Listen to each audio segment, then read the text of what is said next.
Hi friend, good morning. তোমাদের মিতু দেখো আজ কোথায় চলে এসেছে। এটা হচ্ছে রাজবল্লভপুর হাই স্কুল। আসলে আমাদের বাড়ির পাশে। দেখো মাঠটাকে দেখো, তারপরে এক পিঙ্ক কালার একটা গেট দেখো। এবার বলছি, মাঠটায় আমি 4বার পাক দিয়েছি, 4বার না 3বার পাক দিয়ে এইবার বসে পড়েছি, আর পারছি না। যাই হোক, রোজ তো টাইম পাই না, আজকে একটু টাইম পেয়েছি, হাঁটতে এসেছি। স্কুলটা দেখো কত সুন্দর, দেখতে পাচ্ছ, অনেক বড় এবং স্কুলটা। আর ওই পাশে পিঙ্ক কালারটা, ওটা হচ্ছে প্রাইমারি হাই স্কুল। আর এই মাঠের মধ্যে যেন মেলা বসে, খুব সুন্দর, জামাই ষষ্ঠীতে অনেক দিন থাকে। তা যাই হোক, এখানে ক্রিকেট ফুটবল খেলা হয়। আর আমি হাঁটতে এসেছিলাম, রোজ তো টাইম পাই না, আজকে একটু টাইম পেয়েছি।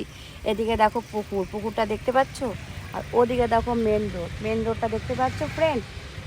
মেন রোডের পরেই হচ্ছে আমাদের বাড়ি। কেমন লাগলো ফ্রেন্ড? টাটা, ভালো থাকো।